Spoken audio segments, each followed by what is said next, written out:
Hi everyone, my name is Gitika Gorthy and welcome back to another Space Champion interview series.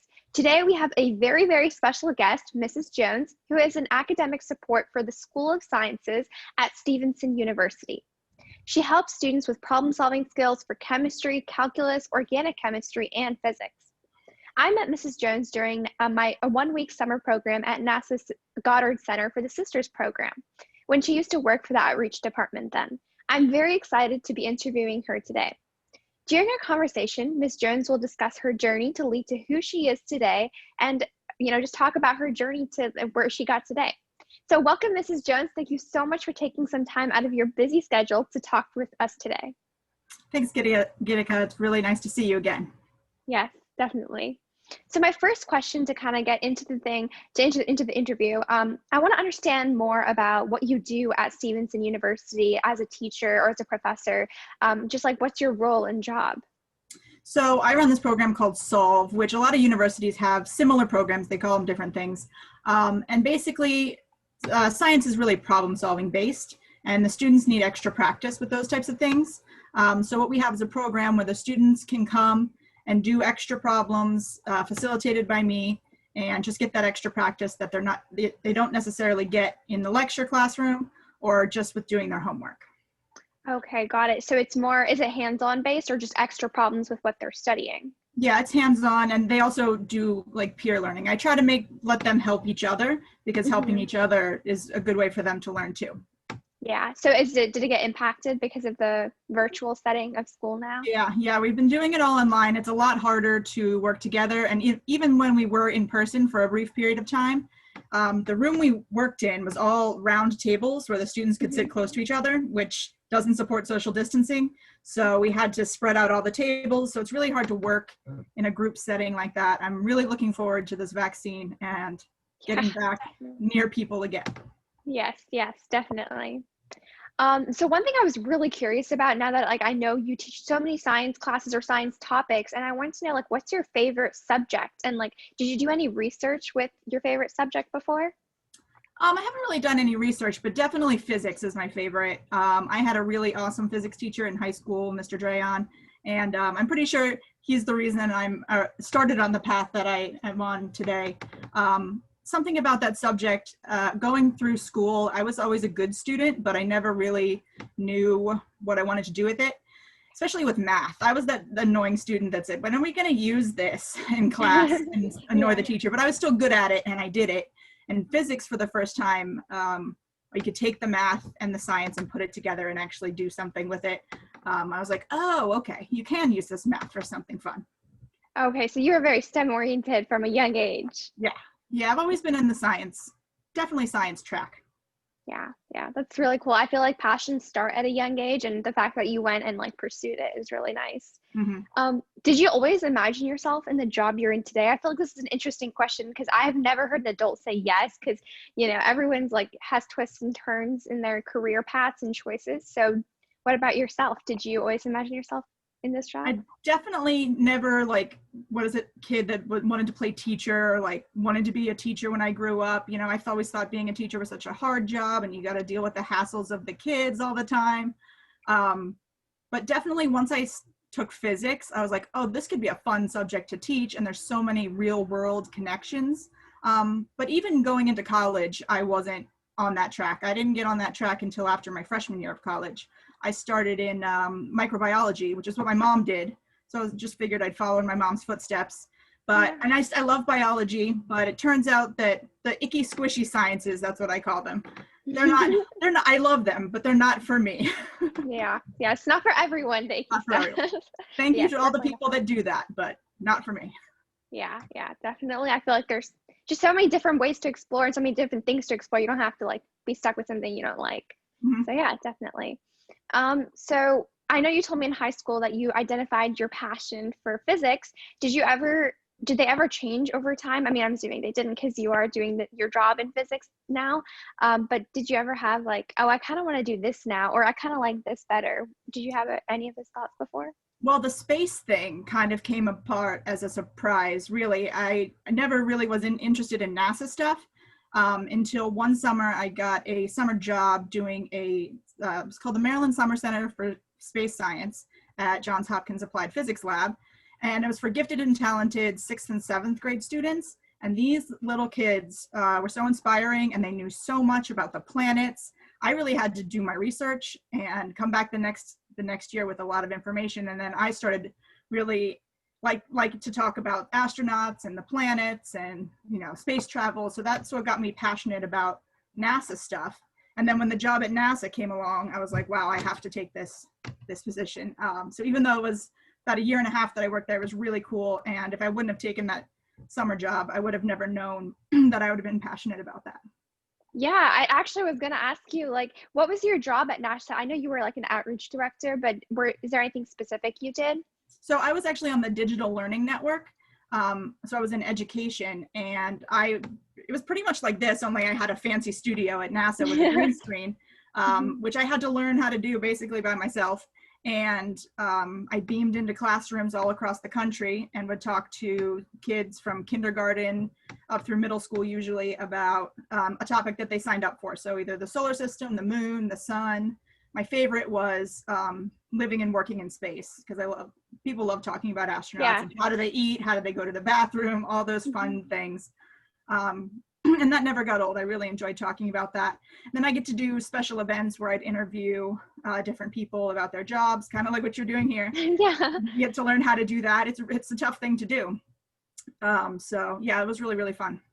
Yeah, and I feel like, so did you ever have, like, when you were a little kid, did you have like a dream job, especially after you knew you wanted to do physics? Was there something specific you wanted to do with physics, or? I really just wanted to teach it. I think my motivation, I was 2 classes short of becoming a physicist. So my degree is in physics secondary ed. I don't have a full physics degree. But really, the higher level stuff, I'm not really passionate about. The modern physics and string theory and all those types of things didn't really interest me. I saw my high school physics teacher, and it seemed like he was having a good time.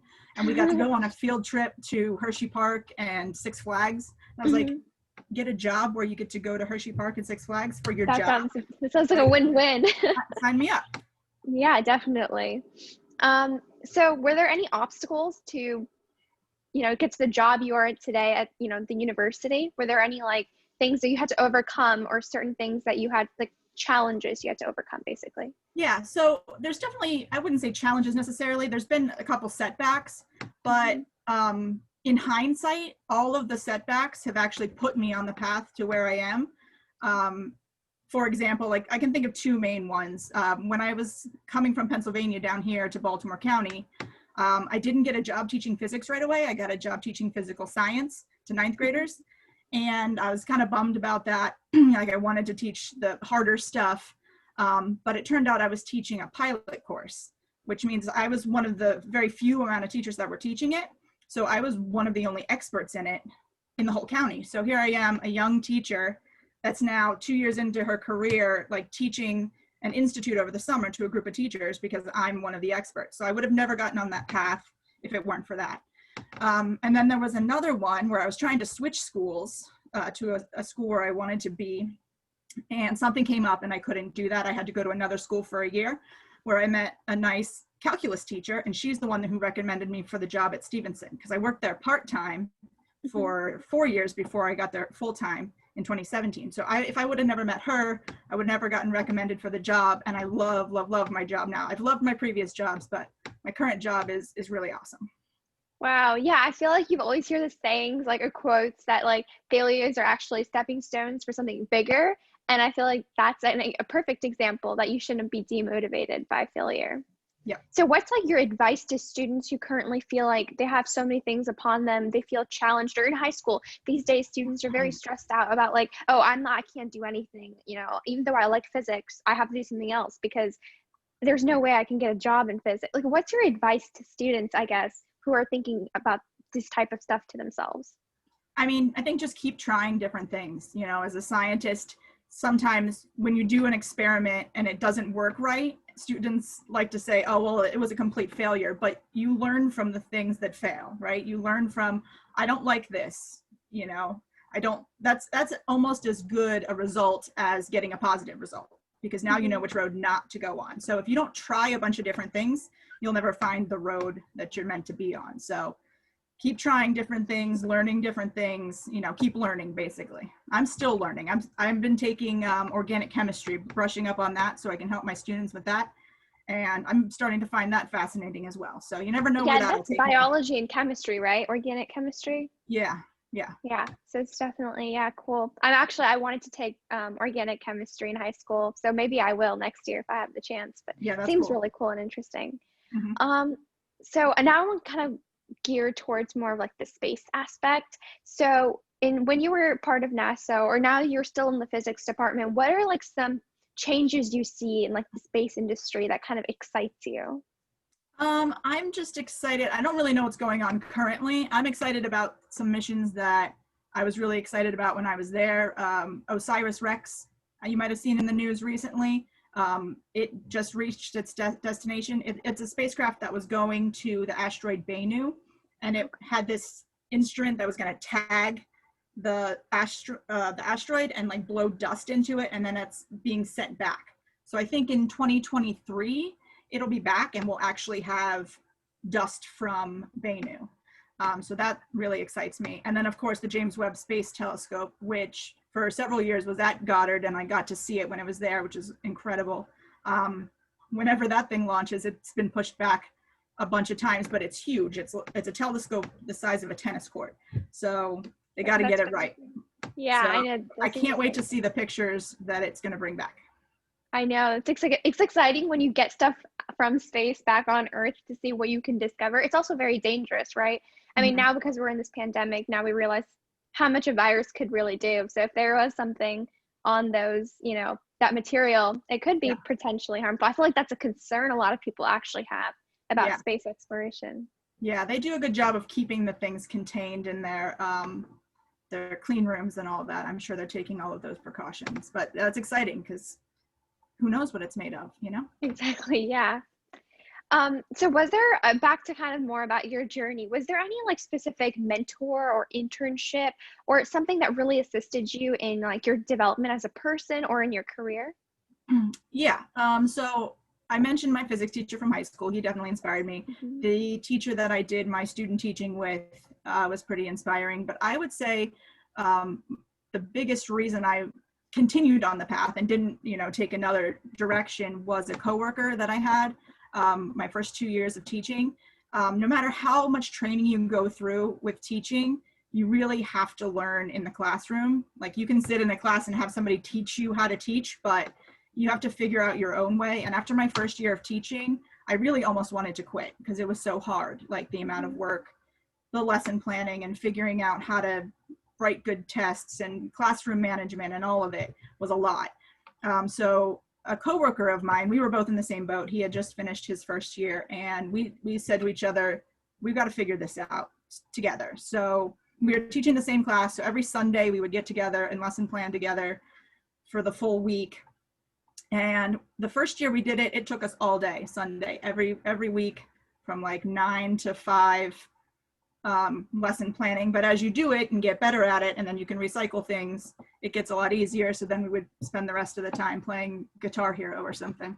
But but honestly, I don't think I would have made it if I didn't have him as a resource to help me learn how to be a good teacher, because it can be really discouraging and difficult. So definitely Mr. McConnell kept me here and kept me going.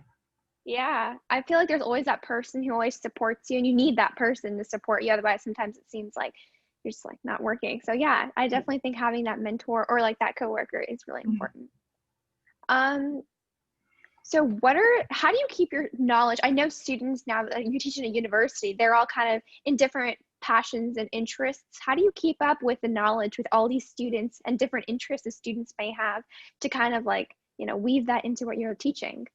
Yeah, so I like to talk to the students about what they're interested in, what they're learning in classes, especially the ones that are like juniors when they get to do research. That's one of my favorite days, when we do the poster session and the students have all these crazy research projects, and I get them to tell me about it, you know, and try to explain. That was one of the reasons I wanted to retake organic chemistry, actually. There was a student who was explaining it to me, and I kind of remembered from college, but I'm like, man, I wish I could remember how this was. And so I asked the organic chemistry professors if I could audit the class and just sit through it to try to relearn it, and that's been really fun. Other than that, just really talking to the students. Another thing is that they're all coming from different high schools with varying degrees, of education.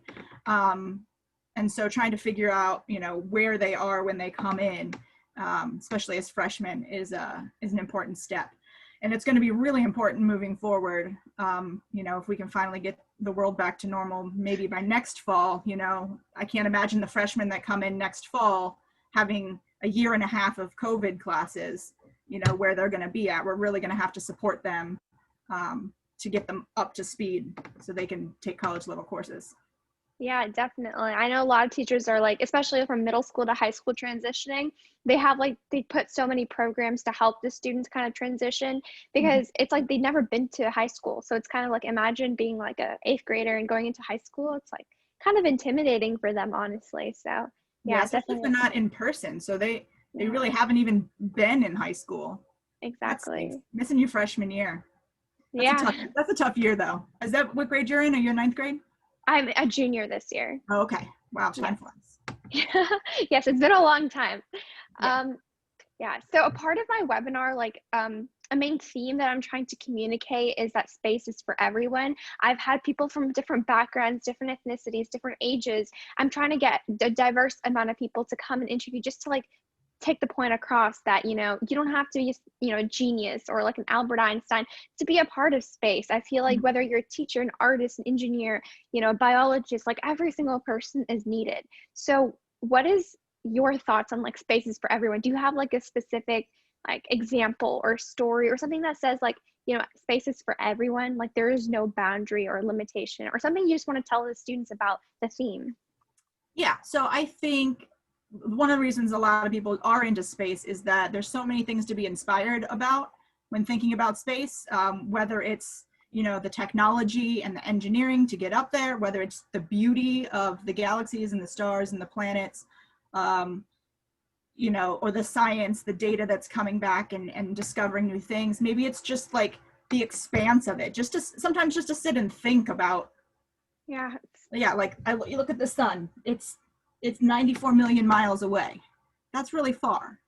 That light left the sun 8 minutes ago. That's kind of crazy. So there's just a lot of entry points where you can be interested in it, in a certain aspect of it. And there's so much research and data out there to get into. So that's one thing I really like about it. Yeah, I know one person was telling me how they've had an artist who actually interned at NASA, and their dad was, she was like, oh, I want to be an artist. I want to work at NASA. And the dad was like, oh, you're an artist. I mean, how would you work at NASA? I don't, you're not that smart, or you don't have that quote unquote, that certain IQ that you have to work at NASA. And she was like, no, I want to work at NASA. And when she got the internship, she actually was able to apply her artistic skills, or the skills to be able to visualize things. And it actually applies even at, in a space mission, or engineering, designing. And I feel like it's, when I heard that example, I was like, that's so true. You don't have to be a rocket scientist, literally, to, be a part of space. So, there's just so many things to learn, like you said. That was one thing that I really learned when I was working at NASA, is all the different types of jobs. Even the artists, they make those posters for advertisement and publicity. I have them covering my office at school. But even the, what was it called? The visualization lab, where, someone has to take all that data and give the public a map. I'm just thinking about the CO2 emissions map, or showing the temperature across. Yeah, it's global warming changes. Yeah, it doesn't come back from the instruments in that beautiful map. Some artist has to apply, a graphic designer has to apply the art to the numbers, so that, everyone can look at that map and say, oh, I see what's happening here. Even there's a whole seamstress department at NASA Goddard, where they make the space blankets. Yeah, it looks like a Joanne fabric, but with that gold, the gold foil and all the different layers they have on the blankets, the space blankets. I was like, wow. And how specialized things are too. I talked to a scientist who's Only job was to make sure the spacecraft was pointed in the right direction. She was an attitude adjuster. So making sure that the spacecraft wasn't pointing its instruments towards the sun so they wouldn't get damaged, or like avoiding solar flare or something. That was her job. So it was just really interesting. And yeah, everyone can get into NASA for sure. Yeah, that actually like leads me to another question. What's like when you came to NASA, the most shocking thing that you like learned or you saw that was like, oh, I didn't know that. Whether it could be something about like a job, or it could be anything about NASA that you kind of thought from the outside, and when you went in, it was like a different environment. Just anything in general. Was there anything that shocked you? Yeah, lots of things. Trying to think of the biggest one. I think mainly just all the different types of people that are there, and like, Mm-hmm. you know, it's not just one, and the size of the teams, I guess. I mean, I guess I knew there was a lot of people working on these missions, but, you know, hundreds and hundreds of people it takes to put together one of these missions. And then not just those people, but the people that are hired to do outreach, and to talk about it and tell the public about it. So that's a different even type of education. Yeah, just the sheer numbers of people that it takes to pull this stuff off. Yeah, I remember when I was in the summer program at the Sisters program at Goddard Center, we created like a career map. So we would have like a poster, and we would take like pictures from magazines and stuff to try creating like a what I want to be when I grow up. And I remember I liked space, but I also liked biology. And so that's kind of when I put the two of my interests together. I didn't know they could ever go together till I actually created that poster. And it's just like so surprising how like everything can weave in with space technology. So you don't have to, you know, be like a super genius in a certain subject to work at NASA. So Yeah, yeah, absolutely. yeah, thank you so much. I think that kind of wraps up our interview because we touched the main points that we wanted to. We learned about your journey and how, you know, just you don't have to be the certain person to like be in space. So thank you so much for your time. I really appreciate it. And hopefully we can do something else together in the future. I would love that. Thank you. This was fun. Thank you so much. Bye.